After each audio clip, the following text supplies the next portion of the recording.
ঘন্টায় আমাদের সঙ্গে রয়েছেন একজন সাহিত্যিক এবং সাংবাদিক, যিনি সুদূর যশোর থেকে এসেছেন এবং লম্বা সময়টা পার করে আমরা যে প্রাণচঞ্চল ঢাকাকে দেখছি বা প্রাণচঞ্চল বাংলাদেশকে দেখছি, সেই প্রাণচঞ্চল বাংলাদেশ কিন্তু আমাদের রাঙা সকালের উপরে অনেকখানি প্রভাব ফেলে। কারণ কর্মব্যস্ত দিন এবং রাস্তাঘাট সচল থাকলে আমরা সেই প্রান্তিক পর্যায়ের মানুষগুলোকে, বিশেষ করে দেশের প্রান্ত পর্যায়ে যারা রয়েছেন, তাদেরকে আমরা এই অনুষ্ঠানে আনার সুযোগ পাই। তো তেমনি একজন মানুষ আজকে আমাদের এখানে রয়েছেন, সফল মানুষ, তিনি সাহিত্যিক এবং সাংবাদিক হোসেনউদ্দিন হোসেন। হোসেনউদ্দিন হোসেনকে আমরা চলুন শুভ সকাল জানাই। স্যার, শুভ সকাল। সুপ্রভাত। সুপ্রভাত। আপনি তো অনেক দূর থেকে এসেছেন যশোর, এবং ভীষণ রকম কিন্তু যানজট ছিল, আপনাকে কি তেমনটা ছুঁয়েছে? হ্যাঁ, এটা তো আমাদের দেশে যখন যানজট হয় ঈদের পরে তখন তো, হ্যাঁ, বিশেষ করে ঈদের পরে খুব বেশি রকম যানজট হয়। তা আমি বাড়ি থেকে রওনা দিয়েছিলাম 1টায়, আমি ঢাকা শহরে এসে পৌঁছেছি রাত 2:30টায়। তাহলে কি পরিমাণ যানজট হলে আমার এত দীর্ঘ সময়। স্যার, আপনাকে অনেক ধন্যবাদ, বিশেষ করে মাছরাঙার পক্ষ থেকে, যে আপনি আপনার এই অসম্ভব বিড়ম্বনার মাঝে চমৎকারভাবে এই সকালে আমাদের সময় দিয়েছেন। এটা আমাদের জন্য অনেক বড় প্রাপ্তি। একটু শুনতে চাই, যশোর এই শহরটি বেড়ে ওঠায়, আপনাকে একজন সৃষ্টিশীল মানুষের বেড়ে ওঠায় কতটা সহযোগিতা করেছিল যশোরের মাটি? এটা যশোর তো আমার ওটা জন্মভূমি, ওটা, এবং এর একটা আদি ইতিহাসও আছে। এখনো অনেকেই তো ইতিহাসের পরে তো বিশেষ গবেষণা করে না, যার ফলে তো অনেক কিছু বিকৃতভাবে যশোরকে আনা হয়ে গেল। তো যশোর হচ্ছে একসময় রাজ্য বলা হয়তো, সেটা আছে প্রতাপাদিত্য, উনি ওখানে একটা রাজ্য সৃষ্টি করেন। সেটা হচ্ছে পাঠান আমলের শেষ দিকে। তার মানে যে সুলতানি আমল যখন ছিল বাংলায়, দাউদ শাহ কররানী উনি যখন রাষ্ট্র ক্ষমতায় ছিলেন, তখন একটা বিপর্যয় নামে। সেই বিপর্যয়ের সময় তার ডেপুটি কিছু ছিল, যারা রাজার সঙ্গে ছিলেন মন্ত্রী এবং বিভিন্ন রাজপদে অভিষিক্ত ছিলেন। তাদের মধ্যে প্রতাপাদিত্যের বাবা এবং তার জ্যাঠা ওখানে ছিলেন। একজন ছিলেন অর্থ দপ্তরের, উনি দায়িত্ব ছিলেন। তো বিপর্যয়ের মাঝে ওনারা চলে আসেন, সুদূর দক্ষিণবঙ্গে আসেন। এসে মূল যশোর শহরটা আমার যেখানে, যেটা জেলা শহর, আসলে এটা আগে কখনো এটা ছিল একটা খুব যে উল্লেখযোগ্য কোনো স্থান ছিল না। মূল যশোরটা ছিল হচ্ছে সাতক্ষীরা জেলার মধ্যে শ্যামনগর থানার মধ্যে একটা গ্রাম, সেটাকে রাজধানী হিসেবে উনি ব্যবহার করেন হচ্ছে। তখন তো যোগাযোগ ব্যবস্থা ছিল হচ্ছে নৌপথ। এখন যেমন জনপথ হয়েছে, আমরা যেটা বলি, আসলে জনপথ তখন ছিল না। তখন এক স্থান থেকে আর এক স্থানে যদি কেউ যেত, তাকে ব্যবহার হতো নৌকা। এই তো নৌকা তখন আমার দেশে এই যে নৌকায় যাত্রা করে ও সুদূর আপনার, এটা এই যে তখন যেটা ছিল, আমি যেটা বলি যে গৌড় আমাদেরকে বলা হয়তো যে রাজধানী বলা হয়তো, বাংলার রাজধানী বলতো গৌড়কে। তো সেই গৌড় হচ্ছে তো আমাদের উত্তর দিকে, এটা রাজশাহীর আরো ওদিকে। এর মধ্যে রাজশাহী পড়ে, বগুড়া পড়ে, তারপর হচ্ছে রংপুর পড়ে, এসব, তারপরে মালদহ, এগুলো ওর মধ্যে যুক্ত হচ্ছে। তো সেই সময়ের কথা বলতেছি কেন। সত্যি, এবং অদ্ভুত বিষয় যে আসলে সেই তখনকার রাজধানী গৌড়, এবং সেখানেও যাওয়া হতো। আবার আমাদের এখনকার রাজধানী ঢাকা, এখানেও আসা হয়। কিন্তু যানবাহন এবং সময়ের সবকিছুর পরিবর্তনের সাথে সাথে আমরা কিন্তু বিশাল একটা পরিবর্তনের মাঝে রয়েছি। একসময় নৌকোয় যাওয়া, আর এখন আমরা আবার কি করি, বাসে, ট্রামে বা নানা ধরনের এই যানবাহনগুলো ব্যবহার করছি। স্যার, এই গল্পগুলোতে আমরা আরও ফিরতে চাই, কিন্তু আপনার সম্পর্কে একটু দর্শকদের জানিয়ে দেওয়া খুব প্রয়োজন। দর্শক, আমাদের সঙ্গে এই মুহূর্তে রয়েছেন হোসেনউদ্দিন হোসেন, যিনি একাধারে একজন ইতিহাসবিদ, ঔপন্যাসিক, কবি এবং সাংবাদিক। শৈশবে ভালো লাগা থেকেই সাহিত্য চর্চা শুরু, এ পর্যন্ত তার 17টি গ্রন্থ প্রকাশিত হয়েছে। কলকাতার রবীন্দ্র ভারতী বিশ্ববিদ্যালয়ে 2010 সালে বাংলা বিভাগে তার ইঁদুর এবং মানুষেরা উপন্যাসটি MA ক্লাসে পাঠ্যসূচি করা হয়েছে। 2006 সালে হোসেনুদ্দিন হোসেনকে তার প্লাবন এবং একজন উপন্যাসের জন্য ক্যামব্রিজ ইংল্যান্ড থেকে সেরা 100 লেখক হিসেবে ঘোষণা দেওয়া হয়। এছাড়া তিনি চাঁদের হাট পদক, কণ্ঠশীলন সম্মাননা পদক, গুণীজন সম্মাননা পদক সহ আরও বেশ কিছু পদক এবং সম্মাননা লাভ করেছেন। স্যার, আপনার যশোরের কথা আসতেই আপনি সেই প্রাচীন ইতিহাসে ফিরে গেলেন এবং আমরা বারবারই আপনার পরিচয় দিচ্ছি আপনি সাহিত্যিক এবং ইতিহাসবিদ। তো ইতিহাসের প্রতি এই যে টান এবং ভালো লাগাটা, এটা কি ছোটবেলা থেকেই ছিল নাকি জীবনের কোনো একটা? এটা আমি ছোটবেলা থেকে আমার ইতিহাসের প্রতি একটা ঝোঁক আছে। কেন ফিল করতেন? আমি জানতে চাই আমার দেশের মানুষকে, আমি জানতে চাই আমার মাটিরকে। আর আমি এই রাজা বাদশাদের ইতিহাসের চেয়ে জনগণের ইতিহাসের প্রতি আমার বেশি টান নেই। কারণ আমরা এই যে কোটি কোটি বছর, লাখ লাখ বছর যে সাধারণ জনজীবনটা এই কীভাবে চলে আসছে এটা জানার জন্য আমার বিপুল একটা আগ্রহ ছিল। যার কারণে আমি প্রায় পৃথিবীর বিভিন্ন দেশের ইতিহাস পড়েছি এবং আমি আমার নিজের দেশ সম্পর্কে আমি জানতে চাইছি যে আমার দেশটা কী ছিল, অতীতে কী ছিল এবং এখন কি আছে।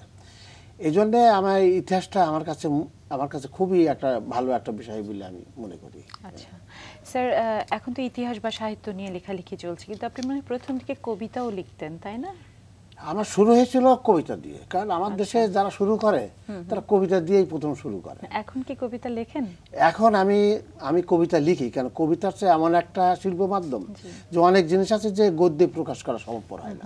একটা ভাব আমার ভিতরে একটা ভাব সৃষ্টি হয়েছে, এই ভাবটাকে আমি ডেলিভারি দেবো কী করে, এরকম মাঝে মাঝে এরকম নিজের ভিতরে আমি এরকম আমার একটা অনুভূতি আসে। তা আমি আমি দেখি যে এটা যদি কবিতায় যদি আনা যায়, তা আমি সেজন্যে আমি ওটা কবিতা লিখি না তা না, লিখি মানে খুব কম। যখন দেখি যে গদ্যের ভিতর দিয়ে আমি আমার ওই ভাবটাকে প্রকাশ করা সহজ হচ্ছে না, তখন আমি কবিতার ভিতর দিয়েই কথাগুলো কিছু বলতে চাই। আচ্ছা, চমৎকার। আমরা একটু জানতে চাই ইতিহাসের কাছে আবার একটু ফিরে যেতে চাই, কারণ আপনি বলছিলেন যে বিভিন্ন দেশের ইতিহাস আপনি জেনেছেন। তো ইতিহাস তো অত্যন্ত চমৎকার একটা বিষয়, বিশেষ করে যাদের কাছে পছন্দের, কারণ ইতিহাস এমন এমন বিষয়কে ধরে রাখে যেটা আমাদেরকে অনেক বেশি চমৎকৃত করে, অনেক বেশি পরিমাণে আমরা অবাক হই। তো এমন কোনো ইতিহাস কি আপনার জীবনে আপনি পেয়েছেন যেটা আপনার মনে দাগ কেটেছে এবং এখনো দাগ কাটে? এটা আমার দেশের পরিপ্রেক্ষিত না অন্য কোনো দেশের? যে কোনো পরিপ্রেক্ষিতে আমার দাগ কেটেছে। কারণ আমি দাগটা হচ্ছে যে আমি 1965 সালে যুদ্ধে অংশগ্রহণ করেছিলাম, হিন্দুস্তান পাকিস্তান যে যুদ্ধে অংশগ্রহণ করেছিলাম 65 সাল। সেই সময় আমি আমার যে যুদ্ধক্ষেত্র ছিল, আমি সেখানে আমার দেশের মধ্যে ছিল, আমার যশোরের মধ্যে ছিল ওটা।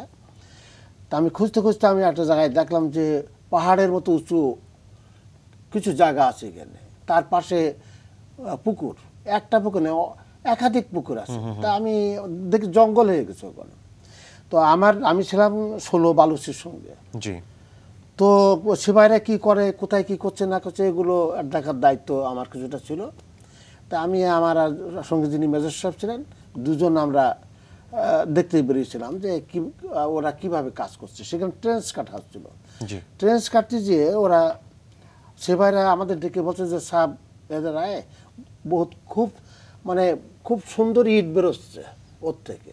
ওকে। তা আমি গেলাম, যাওয়ার পর দেখি যে এত সুন্দর সুন্দর ইট, নকশা করা ইট ও বেরিয়ে আসছে। তাই আমি বললাম ঠিক আছে, ওগুলো তুলে ভাঙে না, গাইতে দিয়ে তো ওরা দেখা গেলো নষ্ট হয়ে তো খুব সুন্দর করে তুলে এক পাশে রেখে আমার যে তাঁবু ছিল তাঁবুতে রাখতে বলেছিলাম। হচ্ছে এটা নিয়ে আমি ওই অঞ্চলের লোকজনকে আমি জিজ্ঞাসা করলাম যে এগুলো এখানে কি, এটা কি ছিল কি, এই যে পাহাড়ের মতো উঁচু, তাও বেশ বহু এলাকা ব্যাপী, জঙ্গল এরিয়েছে, এখানে লোক চাষাবাদ করে না। তাও বললো যে এখানে আমরা শুনেছি যে অতীতকালে একজন রাজা ছিল, সেই রাজার কোনো এক কারণে তার রাজ্যের পতন ঘটে এবং পরবর্তীকালে এখানে একটা জঙ্গল হয়ে গেছে, পাহাড়ের মতো হয়ে গেছে। আচ্ছা। তা আমি তখন বললাম যে এই রাজা কে, বাংলাদেশে এরকম ধরনের রাজা কতগুলো রাজা ছিল। তা আমি তখন যুদ্ধ থেকে ফেরত এসে আমি ইতিহাস বই আমি পড়া শুরু করলাম। পড়তে পড়তে পড়তে পড়তে কিছু উপাদান পেয়ে গেলাম। সেটা হচ্ছে যে আমি আগে যেমন বলেছি সুলতানি আমলের ব্যাপারটা, এটা হচ্ছে সুলতান হোসেন শাহের আমলের ঘটনা ছিল ওটা। তো আমি তাহলে বুঝলাম যে আমার দেশে তাই তো লোকে বলে যে হয়তো কোনো এক বিলের ধারে নাই হাওড় বাওড়ের ধারে দেখা যায় যে উঁচু হয়ে রয়েছে কী ব্যাপার, আর জাহাজ পড়ে আছে, বহুকালের জাহাজ পড়েছে এরভাবে এভাবে বলে। তা আমার তখন একটা এই হলো যে আমি নিজেই অনুসন্ধানে বেরোলাম যে কোথায় কি আছে এগুলো আমার খুঁজ দিয়ে বেরিয়েছে। খুঁজ দিয়ে আমি দুটো জিনিস পেয়েছি, যে একটা হচ্ছে কিংবদন্তি, মানে ইতিহাস কিংবদন্তি হয়ে গেছে, লোক পরম্পরায় একটা গল্পের মতো হয়ে গেছে ওটা। সেগুলো আমি অভিজ্ঞতা হিসেবে তুলে নিয়ে আমি এই বাংলাদেশ স্বাধীনার পথে আমি আগে যে ঘটনা করেছি 1965 সালে আমি এই যে বাংলাদেশ স্বাধীনতার যে লড়াই হলো, যে মুক্তিযুদ্ধের লড়াই আমি অংশগ্রহণ করেছিলাম, ওখান থেকে এসে আমার আগের যে কালেকশন ছিল সেই কালেকশনগুলো আমি একত্রিত করে আমি যশোর জেলার কিংবদন্তি নামে দুটো বই আমি বের করি ঢাকার থেকে, এখান থেকে। আচ্ছা, তাতে এরকম ধরনের আরো সুন্দর সুন্দর ঠিক মনে হবে যেন গল্প হয়ে গেছে এগুলো, গল্পের আকারে ইতিহাসগুলো। এই যে একটা ব্যাপার, এখানে ইতিহাসের উপাদান আছে, কিন্তু সেটা একটা আমাদের কাছে ওটা একটা হয়ে গেছে এখন গল্প মতো হয়ে গেছে। স্যার, আমি গল্প শুনছিলাম আর মুগ্ধ হচ্ছিলাম যে যুদ্ধে গেলেন এবং একটা কিছু ইটের মাধ্যমে একটা সভ্যতাকে আপনি আবিষ্কার করলেন, সুলতানি আমলকে আবিষ্কার করলেন।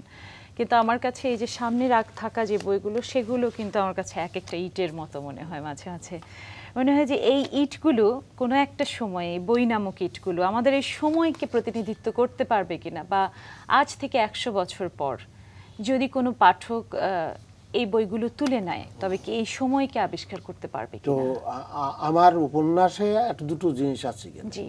আমি কিন্তু সময়ের কথাই বলি। কেউ যদি আমাদের দেশে আর্থসামাজিক বিষয় নিয়ে গবেষণা করে তাহলে আমার বইটি পাওয়া যাবে। আমি এখানে কল্পনার ভাগটা আমার খুব কম, বাস্তবতাতে আমি আসছি, তবে সেটাকে একটু আমাকে শিল্প সম্মতভাবে আমাকে লিখতে হয়েছে। এই জন্যে যদি এখন থেকে 200 বছরের পরেও যদি আমার বই পড়ে তাহলে বুঝবে যে এই আমলটা হচ্ছে। স্যার, একটু আগে মুন্নি যে বইটি হাতে নিয়েছিল, খুবই উল্লেখযোগ্য বই আপনার ক্যারিয়ারে। আমরা বলবো যে ক্যামব্রিজ থেকে যে 100 জন সেরা লেখক নির্বাচিত করা হয়েছিল সেই সমসাময়িক, তার মধ্যে এই বইটিও ছিল। এই বইটি তারা ওরা সিলেকশন করে আমার 100 জন টপ রাইটার হিসেবে এই বইটা চিহ্নিত করা হলো।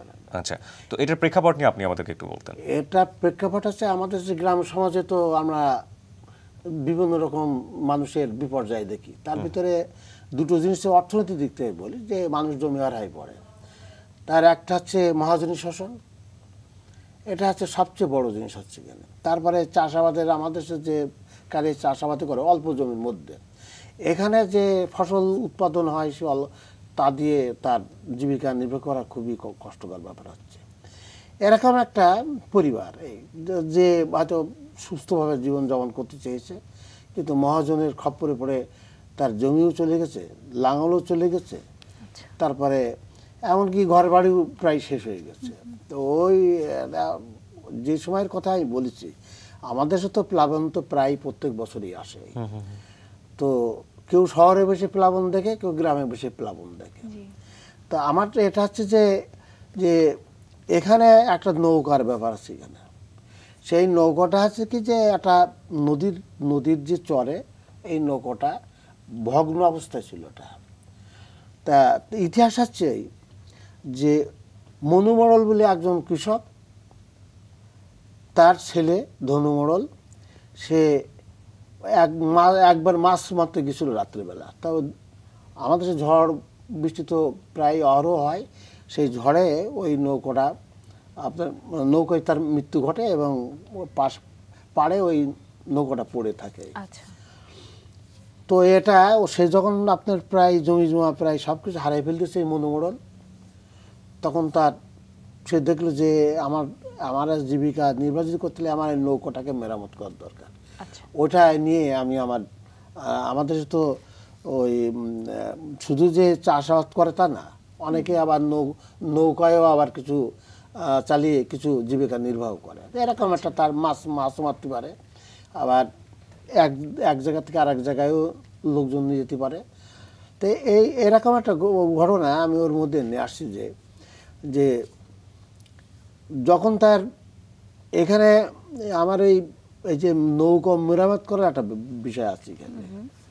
নৌকা যেটা আমি মেরামত করছে যে মনুমোড়ল, এই লোকে উপহাস করতো যে ভাঙা নৌকো নিয়ে কী হবে, সে তো কোনো কাজে আসবে না। হ্যাঁ, কিন্তু যখন বন্যা আসলো তখন ওই নৌকাটাই তার কাজ হয়ে দাঁড়ালো। তখন দেখলো যে বাড়িঘর সমস্ত মানে পানিতে একবার ভেসে যাচ্ছে, মানুষ আর জমি পাচ্ছে না খুঁজে।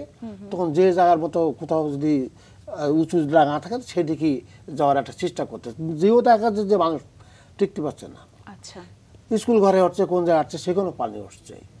তখন মনোমরল এই নৌকাটা নিয়ে ওই লোকগুলোকে সে উদ্ধার কাজ করতে। এর ভিতরে কিছুটা একটা জিনিস আছে যে যেটা হচ্ছে মনোমরলের ছেলে মারা যাওয়ার পরে তার পুত্রবধূ ছিল, আর সেই ছেলের একটা পুত্র ছিল।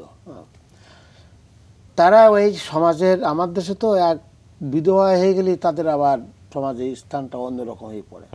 বিভিন্ন যেসব লোক হচ্ছে চতুর লোক, তাদেরকে শিকার করার জন্যে নানা প্রলোভন দেখায়।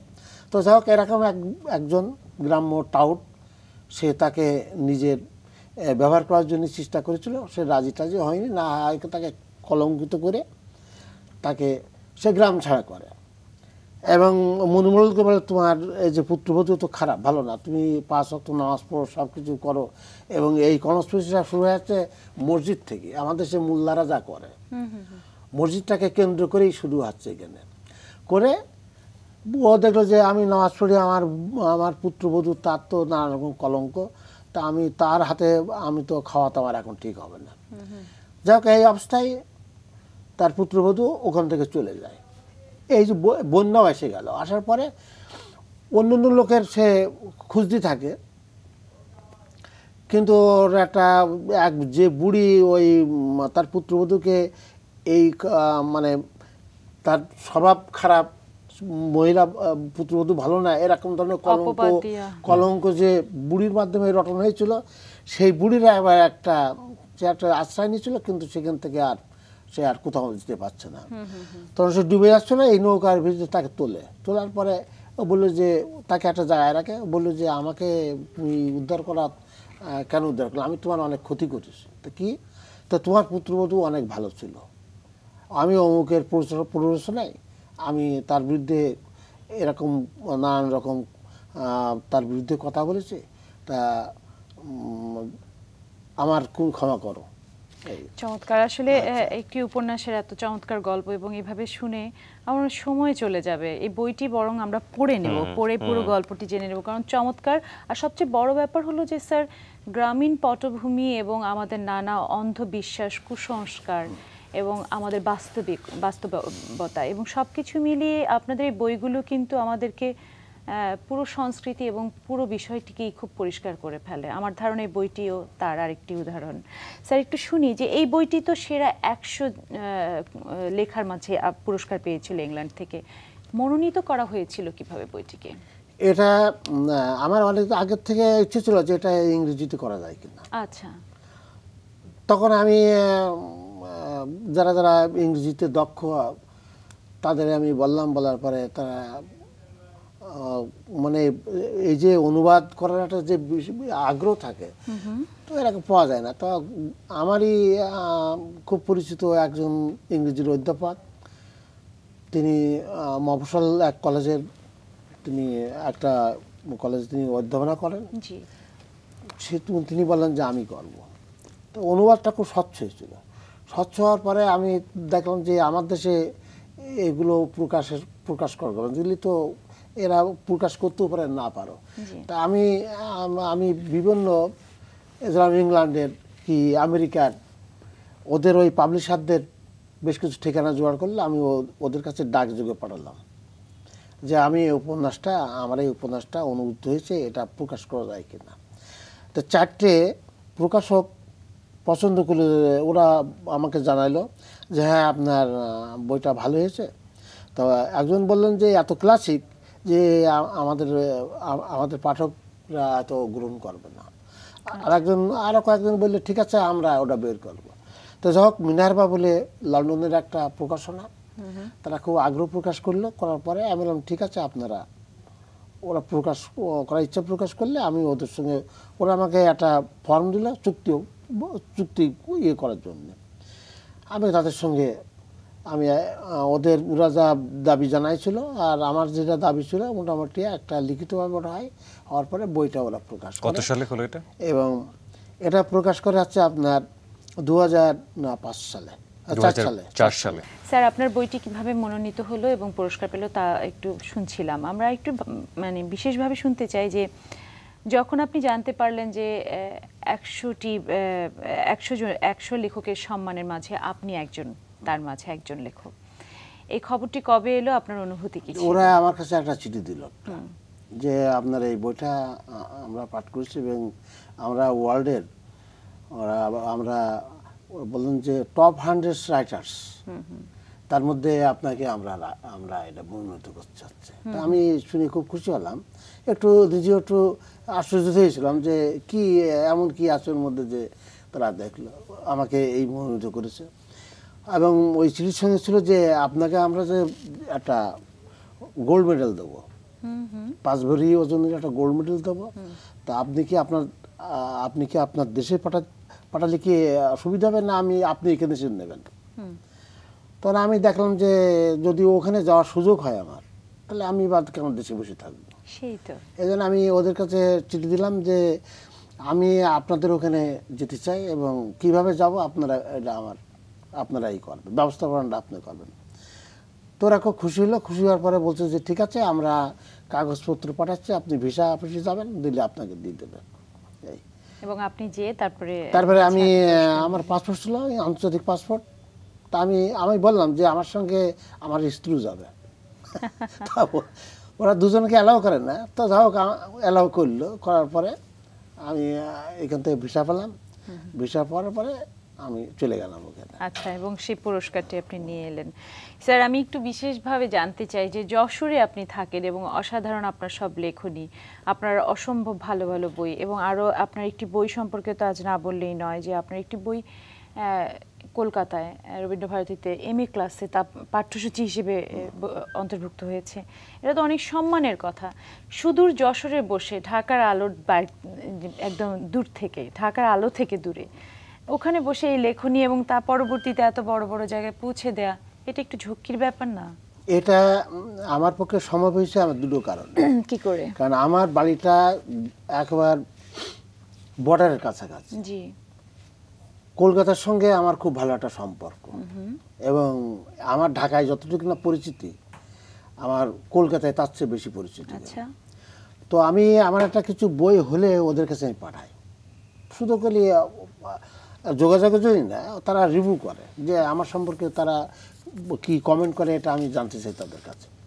তা আমি এরকম পাঠাচ্ছিলাম, পাঠানোর কয়েকজন গুণী ব্যক্তির কাছে, তার মধ্যে একজন হচ্ছে তরুণ সান্যাল, কবি তরুণ সান্যাল, তারপরে কৃষ্ণধর, এরকম খুব পূর্ণব চট্টোপাধ্যায়, এরকম খুব ভালো ভালো কবি ওদের সরকার পাওয়ার পরে এখন তরুণ সান্যাল এমন একজন কবি যিনি আমাদের বাংলাদেশ সরকারের যে মুক্তিযোদ্ধাদের যে সম্মান দিলেন, উনি একজন এখানে আসছিলেন এবং উনি আমার প্রতি খুবই তার সঙ্গে আমার প্রীতির সম্পর্ক যে মানে আমার নাম শুনলেই, কারণ উনি বলছেন যে আমি হযরুদ্দিনকে, আমি বাংলাদেশকে চিনি, তার ওখানে সমাজ ইতিহাস বাংলাদেশ সম্পর্কে হসনুদ্দিনের বইয়ের মধ্যে দিয়ে আমি হসনুদ্দিনকে চিনি। এখানে একটা আমার একটা আছে, উনি যে চিঠি দিয়েছেন সেই চিঠিটা হচ্ছে যে খুব অল্প কথার মধ্যে এখানে উনি বলছেন যে আচ্ছা, খুব বেশি কথা না, অল্পের মধ্যে দিয়ে আমি বের করছি। আচ্ছা, যে আপনার সম্পর্কে তিনি লিখেছেন, আমার সম্পর্কে উনি কিছু কমেন্ট করেছেন, সেটা আপনি দেখাচ্ছেন। আমি আরো ভালো লেগেছে যে আমি পড়শি নামে আপনার যে বইটি, সেখানেও আমি কিছু সম্পাদকীয়তে কয়েকটি লেখা পড়েছি এবং পড়ে না আমি মন্ত্রমুগ্ধ হয়ে গিয়েছি। আমরা যা আশা করি লেখার মধ্যে যেন তাই ছিল। আমি একটু পড়ে শোনাই, যেমন কি প্রিয়া, তোমারও খুব ভালো লাগবে, দর্শকদের তো ভালো লাগবেই। এখন এটাকে স্যার একটু আগে শুনি এটাকে আমি চিঠিটা পড়ে শোনাবো। নিশ্চয়ই স্যার। উনি বলছেন যে সাধুহাটির লোকজন উপন্যাসটি বেশ কবছর আগে পড়ে হোসেনুদ্দিন হোসেনের সাহিত্যকৃতি বিষয়ে সশ্রদ্ধ হয়ে উঠি। দুই বাংলাতে এখন থেকে নর নারীর বিশেষ আকুতিকে উদ্দেশ্য করে মানুষের মুক্তি নয় জনপ্রিয় কিচ্ছা রচনায় প্রধান হয়ে উঠেছে। কিন্তু পুরুষ নারী সম্পত্তি সম্পর্ক এমনকি বিশ্বের সঙ্গে ব্যক্তি ও সম্পত্তি সম্পর্কিত ভিত্তিক সমাজের ঘনিষ্ঠতা বিধৃত করে গড়ে ওঠে সত্যিকারের উপন্যাসে থাকে জীবন প্রবাহের সামগ্রিকতা। এই সমগ্রকে সাধুহাটির লোকজনের ধরতে দেখেছিলাম। ইঁদুরও মানুষেরা উপন্যাসে পেয়ে যায় রাজনৈতিক বিকৃতিকে বাহন করে সম্পত্তি সম্পর্কের পশ্চাৎগামিতা। আবার এই উপন্যাসে খুঁজে পায় জীবনকে মহিমা দেবার জন্য সঠিক সমাজ বিপ্লবী চরিত্র। বেছে নিতে হবে কোন মানুষকে আমরা চাইছি।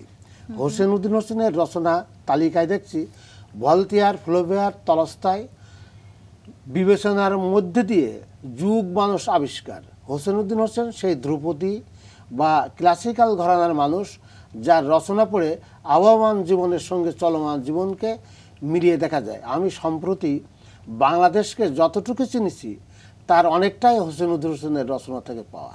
চমৎকার। এই হচ্ছে উনি ওই রবীন্দ্র ভারতীতে ও যে বাংলা বিভাগে বলেছিলেন যে তোমরা এই বইটা এমএতে নিতে পারো কিনা দেখো, তো ওরা নিয়েছে। এই বইটি মরাল নামে বইটি, এই মরাল না, ওই যে ইঁদুরও মানুষের। আচ্ছা, আর এটা হচ্ছে আমার এই সম্পাদিত একটা আচ্ছা এটাই উপন্যাস প্রসঙ্গ। এটা বার্ষিক আমি এটা ভাবে। স্যার আপনার এই যে প্রশংসা কিংবা এই যে স্বীকৃতিগুলো এগুলো তো কম না। সেই ক্যামব্রিজ থেকে শুরু করে কলকাতাতে পড়ানো হচ্ছে, প্লাস হচ্ছে এত বিখ্যাত মানুষ আপনার সম্পর্কে এত ভালো কথা বলছেন, কাজের দায়িত্ব তো নিশ্চয়ই বেড়ে যায়। কিন্তু যদি একটা মানে কোয়ান্টিটিভ ফিগারে আসি, লেখালেখির কোয়ান্টিটিভ ফিগার, কতটা উপন্যাস বা কতটা গল্প, সেখানে কিন্তু আমরা খুব বেশি পাই না। যেটা পাচ্ছি সেটা খুবই মূল্যবান জিনিস, কিন্তু কোয়ান্টিটিভের জায়গাটা থেকে কম। কতগুলো টোটাল আপনার উপন্যাস কিংবা লেখা সব মিলিয়ে? আমি যেটা বলি যে খুব বেশি লিখলেই যে বিশেষ কিছু লেখা হয় তা না। জি, আমার পরিশ্রমটা হচ্ছে আমি যেটা লিখে একটু দীর্ঘ সময় নেয় এবং ভাবেই লিখি যে রাতারাতি আমি যে একটা কিছু শেষ করবো এরকম ধরনের প্রবণতা আমার থাকে না। যার কারণে আমি যে আগেও বলেছি যে বাংলার বিদ্রোহ বলে দুটো আমার আর্থসামাজিক এই বাংলাদেশের এর উপরে ইতিহাস আছে। একটা হচ্ছে 600 থেকে 1947 প্রথম খণ্ড, আর দ্বিতীয় খণ্ড হচ্ছে 47 থেকে হচ্ছে 71-এর 25শে মার্চ পর্যন্ত। এই লিখতে আমার 16 বছর লেগেছে। তার মানে কি? তার মানে আমি জনজীবনকে চিনতে চেয়েছি। জি, এর যে অর্থনৈতিক সমাজের পরিবর্তন ঘটেছে অর্থনৈতিকভাবে, মানুষ কিভাবে বেঁচেছিল, কিভাবে এত দূর আসলো, এর অস্তিত্বটা কি, এটা জানতে যে আমাকে দীর্ঘদিন পরিশ্রম করতে হচ্ছে এবং লেখালেখি করতে হচ্ছে এবং প্রচুর পড়াশোনা করতে হচ্ছে। এবং আমি ওতে দুটো আমলের কথা বলেছি। এক হচ্ছে সামন্ততান্ত্রিক আমল, আর একটা পুঁজিতান্ত্রিক আমল। ইতিহাসের দুটো জিনিস পাইছি। আমাদের দেশে তো যারা এই যে উপনিবেশিক আমলে যে ইতিহাস সৃষ্টি করে সেটা কি হিন্দু আমল, মুসলিম আমল, কিন্তু খ্রিস্টান আমল বলছে না, বলছে যে ইংরেজ আমল। হ্যাঁ, তার মানে কি একটা ধাপ্পাবাজি। সেখানে ওরা বলছেন যে ওটা খ্রিস্টান আমল ছিল। আমি দেখলাম যে এটা কোনো ইতিহাসের ধারা হতে পারে না। এক হবে যে সামন্ততান্ত্রিক ব্যবস্থায় আমার এ দেশে মানুষ কীভাবে ছিল, রাজারা কীভাবে চালাইছে, সম্রাটরা কীভাবে চালাইছে। পুঁজিতান্ত্রিক ধারাটা আসছে, আমি বলেছি যে এটা আসছে 1757 সালে পলাশী যুদ্ধের পরে। কারণ এখানে বণিকরা, ইউরোপীয় বণিক আর আমার দেশের বণিকরা দুজনেই কনস্পিরেসি করেছে। সেখানে একজন লোককে খাড়া করেছে, এক সেনাপতিকে করে নবাবকে ওরা খতম করেছে, করে এটা দখল করেছে। দখল করে তো তার মানে পুঁজিতান্ত্রিক ব্যবস্থার এখানে ভালোভাবে শুরু হয়েছে। এখানে আমরা এটা যদি না জানি তাহলে কিন্তু আমাদের ইতিহাসটা অসম্পূর্ণ থেকে যায়। এই জন্য আমার ভেবেছে লিখেছি যে ওই যে গতানুগতিক একটা লিখলাম, 3 দিন পরে কোনো মূল্য থাকবে না তা না।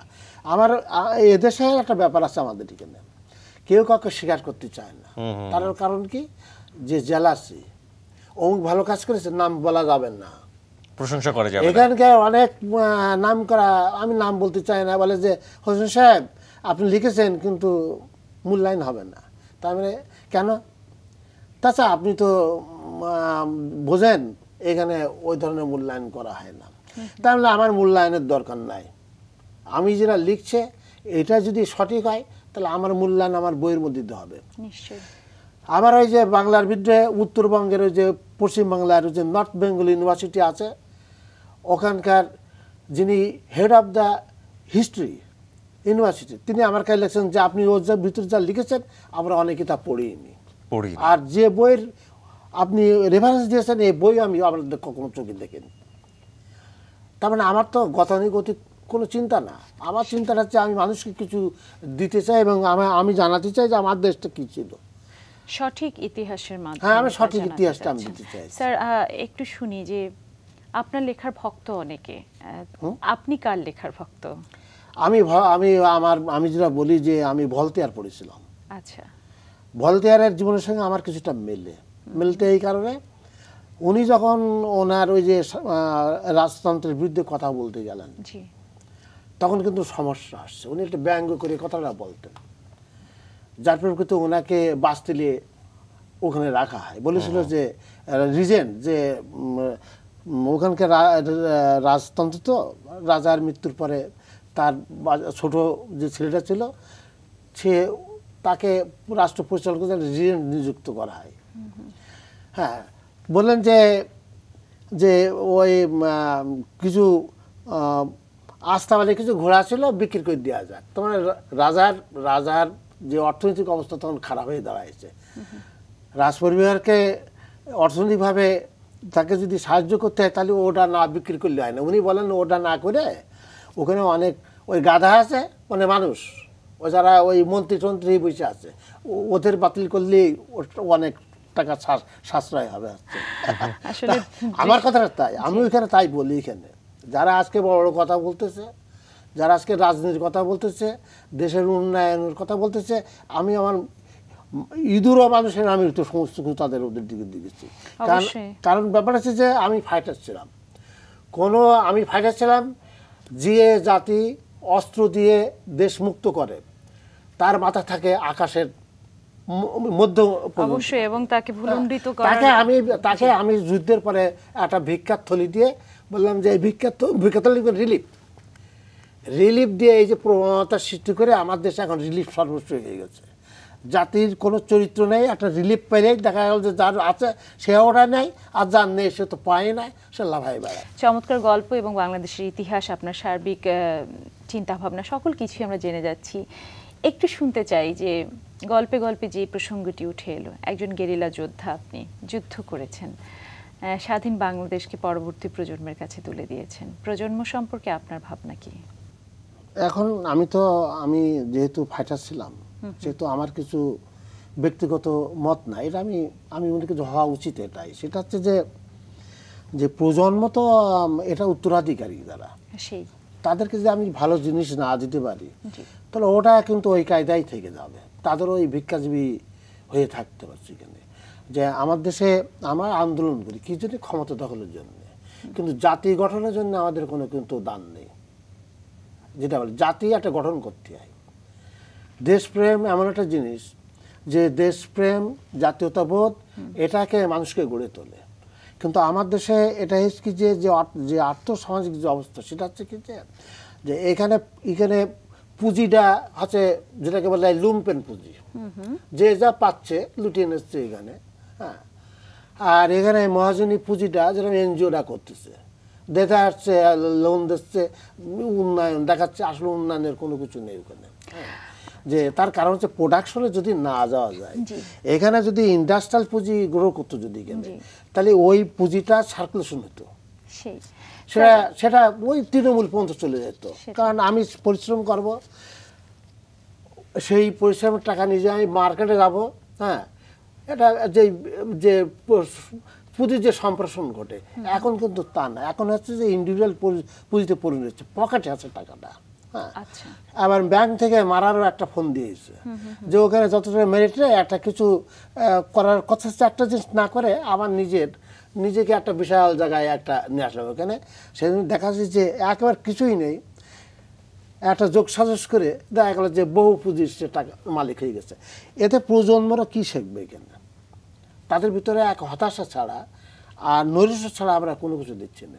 এদেরকে যদি আমরা মনে করি যে এরা একটা সঠিক একটা জাতি হিসেবে একটা জায়গায় পৌঁছে দেওয়ার প্রয়োজন আছে, তাহলে ওদেরকে ঠিক সেইভাবে আশাকাঙ্ক্ষা পূরণের তো একটা মাধ্যম সৃষ্টি করতে হবে। সেটা টাকা কামাইয়ের জন্য না, সেটা হচ্ছে যে চরিত্র গঠনের জন্য। স্যার, সমালোচনার জায়গাটা তো নিশ্চয়ই এত বড়, আপনি যেটা বললেন এর চাইতেও হয়তো বা বড় কারো কাছে। কিন্তু আমরা 40 বছরের বাংলাদেশকে যদি আমরা দেখি, পজিটিভ অর্থে যদি দেখি আমরা, আপনি পুরো একটা সময় সাক্ষী। সেই 65 সালে আপনি যুদ্ধ করেছেন, তারপরে আপনি 71 সালে যুদ্ধ করলেন, আজকে আমরা অর্থনীতির সাথে যুদ্ধ করছি আমাদের দেশটাকে স্বাবলম্বী করার জন্য। আপনি পজিটিভ কি কি দেখতে পান? পজিটিভটাকে আমি বলি, পজিটিভ তো কোনো জিনিস না, আসলে জিনিসটা যে আমাদের অবস্থানটা যদি সঠিক যে না হয়, তা আমার ধারণা আছে যে এখন যেটা চলতেছে এটা কোনো দিক নির্দেশনা নেই এর মধ্যে। ওই যে এখন যে পলিটিক্যাল যে ধরনের কাজ করবে এর কোনো কিছু নেই। কারণ এখানে গণতন্ত্র বলে কোনো জিনিস নেই। এখানে হচ্ছে কি ব্যক্তিকেন্দ্রিক রাজনীতি, এখানে পরিবার কেন্দ্রিক রাজনীতি এখানে হয় না। স্যার, আমরা যখন বাংলাদেশ বা আমাদের সার্বিক পরিস্থিতি বা পরিবর্তনগুলোর কথা বলি, তখন আমাদের বিশাল রাজনীতির মাঠ বা অনেক বড় বড় মানুষের কথা উঠে আসে। হয়তো কখনো আপনাদের তাদের কথা ভালো লাগে, কখনো ভালো লাগে না, এবং আপনাদের সিদ্ধান্তের দিকে আমরা তাকিয়ে থাকি। যারা বড়রা যা বলবেন, কবি সাহিত্যিকরা যা বলবেন, তা আমরা সেভাবেই কিন্তু ধারণ করি। স্যার, আমি সবার আগে একটু জানতে চাই যে কোনো আন্দোলন, যে কোনো বড় সাফল্য, এগুলোর পেছনে একটা সময় কিন্তু মানুষের ক্ষমতা, মানুষের সংগ্রামটাই বড় ছিল। আপনার কাছে কি মনে হয় না যে আমরা একবিংশ শতাব্দীতে এসে মানবিকতার অনেক বড় একটা অধঃপতন হয়েছে প্রতিটি মানুষের মানবিকতায়? এটা হবে দুটো কারণ হচ্ছে। কেন স্যার? মানবিক কথাটা আমরা বলি, মানবিক চেতনাটা কিন্তু নাই। সেটাই জানতে চাচ্ছি। যে এটা তো একটা চেতনার ব্যাপার। যেমন আমি বলি যে দেশ হোক আর জাতীয় সমাজকে এগিয়ে নিয়ে যাওয়ার জন্য দরকার তো ফিলোসফার, একটা গাইড, তারা একটা লাইন দেয়, একটা সেইভাবে চলতে হয়, নিয়মের কথা হচ্ছে এখানে। তো এখন আমার দেশে এখানে ফিলোসফিক্যাল কোনো ইয়ে নাই, এখানে একটা হজাবরওয়ালা ব্যাপার। এখানে রাজনীতির আমি কোনো কিছু খুঁজে পাই না। কারণ দেশটাকে সামনের দিকে এগিয়ে নিয়ে যায় কারা? রাজনীতিবিদরাই নিয়ে যায়। তারা দেশে আশাকাঙ্ক্ষা পূরণ করে, জাতির আশাকাঙ্ক্ষা পূরণ করে। এখন ওই ধরনের কোনো কিছু আমি দেখছি না। এখানে দেখছি যে দুটো জিনিস দেখছি, যে আমি ক্ষমতায় গেলে আমি সব কিছু করে দেবো, আর একজন বলছে যে তুমি কেন, আমি গেলে করে দেবো। হচ্ছে এভাবে হয় না, হয় না। তার কারণ হচ্ছে যে এদের মধ্যে কোনো ফিলোসফার নাই। দুজন হোক, তিনজন হোক, 5 জন হোক, কি দল হোক, ফিলোসফাই একটা আলাদা জিনিস। যেমন আমি যেরকম ইউরোপের ইতিহাস পড়ি, আমি যেটা দেখছি হচ্ছে যে আমি ব্রিটিশের কথাই বলি, তারা আগে পরের অনুকরণ করতো। ইটালিতে পড়াশোনা করতে যেত তারা, এবং তাদের পার্লামেন্টের ভাষা ব্যবহার করতে হচ্ছে আপনার ফরাসি ভাষা। ওখান থেকে লিলি স্পঞ্জার তারা ওই ইটালিতে পড়তে যেয়ে ওরা দেখলো যে এইখানে অনাচার ছাড়া আর কোনো কিছু নেই, আমাদের সেই অনাচারগুলো শিক্ষা দিতে হবে। ওরা এসে ওখানে আপনার ইউনিভার্সিটি তৈরি করল, যে ইংল্যান্ডের কথা বলছি, করে বলে ওখানে যাওয়ার আমাদের দরকার ছিল। তারা জাতীয়তাবোধ সৃষ্টি করলো, একটা রেনেসাঁর আন্দোলন। সেটা কি, যে ইংরেজি ভাষা ছাড়া অন্য কোনো ভাষা আমরা শিখবো না, ইংরেজ জাতি ছাড়া অন্য কোনো জাতি নাই, এবং যদি ঈশ্বর যদি সাজা না হয় তাহলে আমরা ওই ঈশ্বরকে আমরা বিশ্বাস করি না, ওই ঈশ্বরের প্রতি আমাদের আনুগত্য প্রকাশ করার দরকার পড়ে না। একটা এই আন্দোলনের মধ্যে দিয়ে তারা আজকে আমরা যেখানে যাই না এখন ইংরেজি ভাষাটা বলি বড় ভাষা, তাই না? কিন্তু এই হয়েছে কি জন্য? হয়েছে তাদের জাতীয়তাবোধের কারণ, হচ্ছে দেশত্ববোধের কারণে। ওরা এবারটা স্বপ্ন দেখা শুরু করলে পৃথিবী জয় করা যায় কী করে। তৎকালে আপনার স্পেনের যে নৌবহর ছিল খুব শক্তিশালী নৌবহর, সেটা ওরা ভেঙে দিল, ভেঙে দিয়ে পৃথিবীর বিভিন্ন জায়গা ওরা দখল করে যাচ্ছে। দখল করে নিজের ভাষা ছাড়া অন্য কোনো ভাষা তারা ব্যবহার করেনি। আবার ইউরোপে গেলে দেখা যায় যে এক দেশ আর এক দেশের ভাষা ব্যবহার করেন না। আমাদের সেইখানে উপনিবেশিক সেই জোয়ালটা এখনো আছে, কি ইংরেজি ছাড়া হবে না। তা এখানে শিক্ষা ব্যবস্থা ঠিক তাই, যে ওদের মতো করেই কত, ওদের মতো কি ওদের ওখানে ডিপ্লোমা শতকরা 99 জন ডিপ্লোমা পাস করে কাজের জন্যে, সে সমস্ত কাজের জন্যে। বাংলাদেশ থেকে শুরু করে দালানের ওয়াশ করা পর্যন্ত ডিপ্লোমা না হলে ওখানে কোনো চাকরি পাওয়া যাবে না। আর হায়ার স্কুলে যাবে খুব কম, তারা যারা প্রশাসনে যাবে, ডাক্তার হবে, ইঞ্জিনিয়ার হবে, খুব কম এসছে। আর এখানে গড় হায়ার এডুকেশন, ওর মাথায় কোনো কিছু ধরে না, ও একটা চুতা হাতে নিয়ে বসে আছে ওখানে। হ্যাঁ, যে সে ওখানে গেলে কাজ পায় না, সে তো কাজ জানে না, সে তার দরকার চাকরি। তো চাকরি কে দেবে? চাকরি এত কতজন দেবে? কতজনকে দেবে চাকরি? না দেবে সরকার, না দেবে আপনার অন্য কোনো কোম্পানি। কোম্পানি তো তার তো দক্ষ লোক চাই সেখানে। তো এখন এখানে গড় ওই শিক্ষা ব্যবস্থা দিয়ে এই লোকগুলোকে একটা কাজ করেছে কি, যে এরা চুতা নিয়ে যায় গ্রামে, নিজে হয় না, তখন ওই রাজনৈতিক দলের ওরা ওই সেজে বসে থাকে, ওই জিন্দাবাদ দেওয়ার যে ক্যাডার দিয়ে বসে থাকে। এরা যায় কিছু পয়সা করি, যারা অসৎপত্র ব্যয় করেছে ভোটের সময় যায়, যে ওদের ডাকে, ডেকে করলে কী করছো, এই পয়সা আছে বেকার, চাকরি একটা দেওয়া, আচ্ছা করে দেবে, এবারটা এই টাকা নাও, পোস্টার মারো, আমার জিন্দাবাদ বলো, আমি পাস করলেই তোমার একটা কিছু। আসলে তাহলে কি মানবিকতার কথা বলতে গিয়ে আপনি যে প্রসঙ্গগুলো উঠে এলো, অনেকগুলো কথার মাঝে অনেকগুলো প্রসঙ্গ, প্রত্যেকটি প্রসঙ্গই কিন্তু ভীষণ গুরুত্বপূর্ণ। এবং তাহলে কি স্যার আমরা ধরে নিতে পারি যে আমাদের অনেক শিক্ষা ব্যবস্থারও অনেক কিছু শিক্ষা ব্যবস্থা কোনো নীতিই নেই এখানে, কোনো নীতি প্রণয়নও নেই এখানে, না আছে স্বাস্থ্যনীতি, না আছে শিক্ষানীতি, কোনো নীতিই নাই এখানে। একটা নাম সর্বস্ব, একটা কিছু মানে একটা সাইনবোর্ডটা এগুলো করা হচ্ছে। স্যার, আমরা একেবারে আড্ডার শেষ ভাগে চলে এসেছি। আপনার মূল্যবান সময়, আপনি যশোর থেকে এসে আমাদেরকে ঘণ্টাখানেক সময় দিয়েছেন এখানে, এবং সেটার পেছনে আপনি যে সময়টা ব্যয় করেছেন সেটা নিঃসন্দেহে আমাদের জন্য অনেক বড় একটা পাওয়া। আমরা একেবারে শেষের দিকে চলে এসেছি। যশোরের অনেক মানুষ আপনাকে দেখছে আমাদের বিশ্বাস, এবং স্ক্রিনের সামনে যারা এতক্ষণ আপনার কথা শুনলো তাদের জন্য আপনার কিছু বলার আছে কিনা? আমার তো বলার তো, আমার কথার মধ্যেই বললাম যে আমি চাই একটা জাতি গঠন করতে। আমার লেখার মধ্যে কিন্তু তাই আছে। আমার জাতি একটা বীরের জাতি, এটা অস্বীকার করে উপায় নাই। এই বীরের জাতিকে ভিক্ষাজীবী হিসেবে আমি ব্যবহার হোক, আমি এটা চাই না। আমি চাই কর্মী মানুষ হোক। কর্মী মানুষ ছাড়া কখনো কোনো কিছু গড়ে তোলা সম্ভব না। এই আছে আমার আশাকাঙ্ক্ষা। আমি মনে করি যে আজ হোক কাল হোক এর একটা পরিবর্তন নিশ্চয়ই আসবে। অবশ্যই পরিবর্তন আসবে, আমরা তেমনটাই আশা করি। স্যার, আপনাকে অনেক ধন্যবাদ। আপনাদেরকেও অনেক ধন্যবাদ।